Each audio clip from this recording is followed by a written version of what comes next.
Trades like this are not random. Okay, they're using a simple, repeatable system, which I'm going to show you guys in this video. So we're going to be doing a little trade recap here of this Aster long position that, of course, I called in real time inside the Discord. Just for some more proof, I'll put the screenshot up on the screen here. Some people think that I don't post any of my trades in real time, which is absolutely insane because I posted everything for literally 3.5 years. So you couldn't be further from the truth. But that's okay. Okay, not everyone is meant to get it, and that's fine. So let's jump into this trade, why we took this long position, and how you guys can do the same, right? And why this strategy is so effective and so simple. It's really not rocket science. So let's jump into it here, okay? So taking a look at Aster here, we're gonna go to a 4-hour time frame. Now we're gonna go in replay mode and pretend like we don't know what's gonna come next, right? It's very easy to look in hindsight, but when you don't know what's coming next, it's a little bit different. Okay, so first things first, Aster was showing a ton of local strength, or relative strength, I should say. So what does relative strength mean? Well, relative strength means compared to Bitcoin, it is looking strong. Okay, it's in a clear uptrend. It's a newly launched token with a strong narrative. So I'm looking for long positions, okay? We're in bullish market structure. It's a new coin. I'm looking for longs. Now, what do I do when I'm looking for long positions in an uptrend? Well, I draw my golden pocket fib, right? From the swing low to the swing high here. And I'm looking for some sort of reaction here off of this golden pocket fib. Now, although I would say normally that you could have taken a trade here and you could have taken a lower time frame trade here, right? Like on a 15-minute, bullish dip on 15-minute, boom, there's your entry trigger. I was looking to take a swing trade, okay? And I didn't really see any sort of swing trigger here, right? Take a look at the oscillator on the 4-hour time frame, right? Not quite oversold. Looks like we can still come down a little bit more.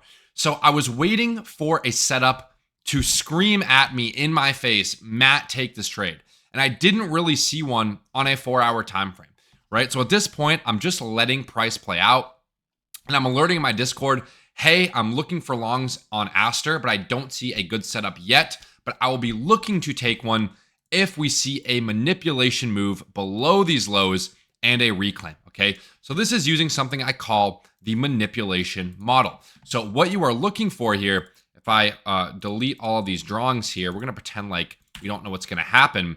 What I'm looking for here is a manipulation move. Let me just get rid of everything actually.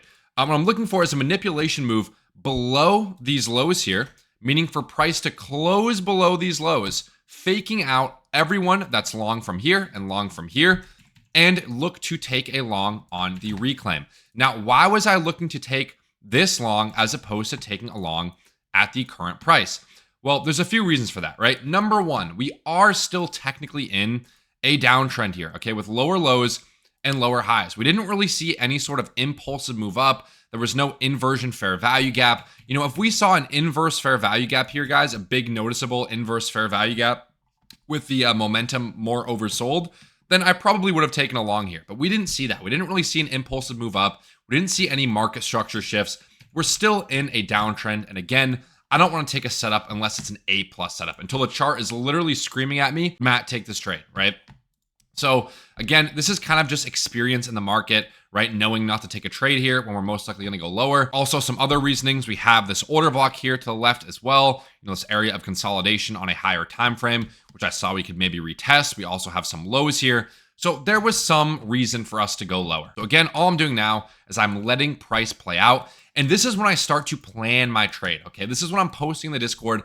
Guys, this is what I'm looking for. So what I'm looking for at this point is for price to sweep these lows, right? Lose these lows, fake out all of retail, and then reclaim those lows. And on that reclaim, I will look to enter a long position if we have some other pieces of confluence, right? If we see some bullish divergences, if we see an inverse fair value gap, I want to wait for some other pieces of confluences as well.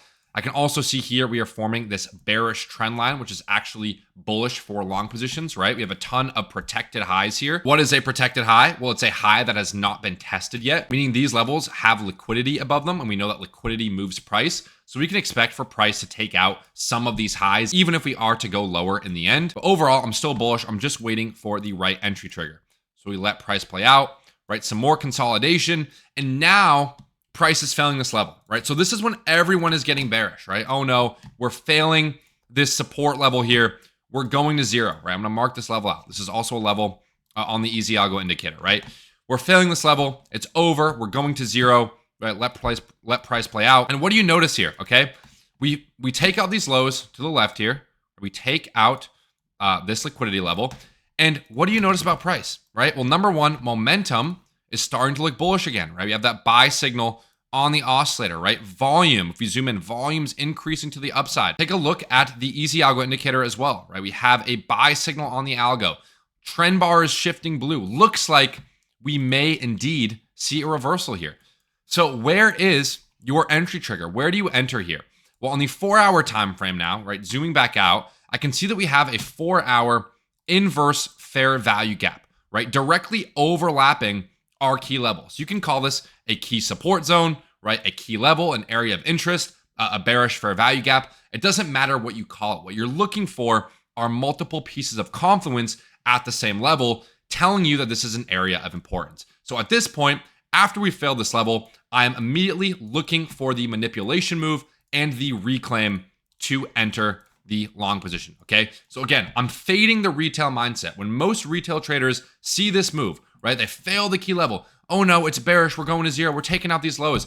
I am actively looking for long positions, right? I'm anticipating retail getting stopped out, and then we reclaim the key level, targeting these equal highs we've already established are a strong draw on liquidity. And overall, the chart is still bullish, right? Still macro bullish until we lose these lows, right? So I'm looking for longs in the optimal trade entry. I'm going to a 1-hour time frame now, and all I'm waiting for, guys, is the reclaim, right? So failure and reclaim, inverse fair value gap, whatever you want to call it, as my long trigger, targeting these equal highs up here as the TP1, targeting the all-time highs as the TP2, and then letting the rest of the trade run. So at this point, I'm already planning out my trade, right? I'm drawing on my trading view chart what I want to see. I'm typing on my chart, reclaim for entry, right? So there's no way I can be emotional, right? I'm drawing this out. I'm planning it in advance, which is what you guys should be doing as well. Okay, so I'm gonna let price play out. Again, no reclaim yet. So we're not entering longs down here. Why are we not entering longs down here? Because we haven't reclaimed our key level, right? For all we know, we can still see a bearish retest and see lower, because at the end of the day, we don't know what's going to happen, okay? We're not magical genies. We can't predict price. And if anyone tells you they can predict price accurately, immediately stop listening to them, okay? Fraud 101, because no one can predict the future. It's impossible. So we're waiting for our entry trigger, which will confirm to us that the likelihood of going higher is greater than the likelihood of going lower. And that confirmation is going to be a recapture of this key level. So again, oscillator starting to form those bullish divergences, right? Looks kind of bullish. Okay, again, now we are testing the level. So at this point, guys, I'm actively looking for long positions, right? I'm waiting for that one candle closure above this level on the 4-hour time frame to enter this long. Okay, I'm ready to pull the trigger. I'm just waiting for that candle closure above, right? So again, price still chopping, consolidating. One more candle, boom. This was when I entered the trade, okay? 4-hour candle closure above this inverse fair value gap, reclaiming our key level, right? Price history here. So what this is telling me, guys, is that, you know what? Bears have tried to push price lower. They tried their very best, right? They tried their very best to push price lower here, but unfortunately, they couldn't do that. Why could they not do that? Because buying pressure is just too strong. There's too many buyers at this level, and they want to push price higher to seek these liquidity levels, okay? So at this point, guys, I'm in the trade. I've alerted it to the Discord, right? I said, guys, I'm in the long position. I'm targeting this level here as my TP1 and this level here as my stop loss to break even, okay? So I've already marked out my levels in advance. I'm completely unemotional. And my invalidation, right? My invalidation is a 4-hour close below this inverse fair value gap. So even though it looks like, right? It looks like it's only, you know, a 2 risk to reward to that first TP, it's really a lot higher than that, right? Because if we get a 4-hour candle closure, you know, somewhere around here, then really I'm closing the trade here. So the risk to reward is actually higher than that 2 risk to reward. It's actually around a 3 to 4 risk to reward, depending on where that bearish candle would have closed. So I'm letting my thesis play out. I have my stop loss to break even level at the previous structure high, which is what I always teach.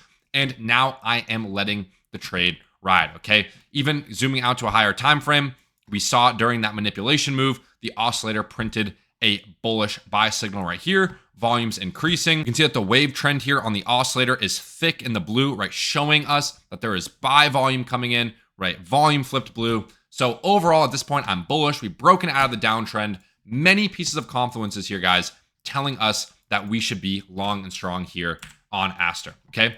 So that was the entry. We walk away from our desk. We let price play out.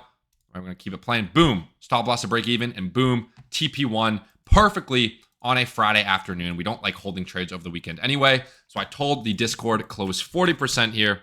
Right? Close 40% of trade. Right? Stops to break even. And we target higher prices for the next take profit. And this trade is still running. So we will see if we eventually take out these all-time highs, which I believe that we will. We also have some equal highs here as well. So another strong draw on liquidity. I think Aster wants higher over the next few weeks. We shall see. So that is going to be it for the Aster long position, right? For the trade recap. We are posting setups like this every single week inside the Pro Discord. We had a fabulous week this week. We had some banger plays on Aster, Solana, CRV. Neil had like a 30R long on Zcash. We've been absolutely crushing. So if you guys want access to the Pro Discord, which you will also get access to the indicators on my screen here, then make sure to click the first link in the description below. No one's dropping this much sauce on YouTube, so I would really appreciate it if you guys would leave a like, comment down below if you guys have found value, subscribe to the channel for more trading content. That's gonna do it for me, guys. I will see you guys next video.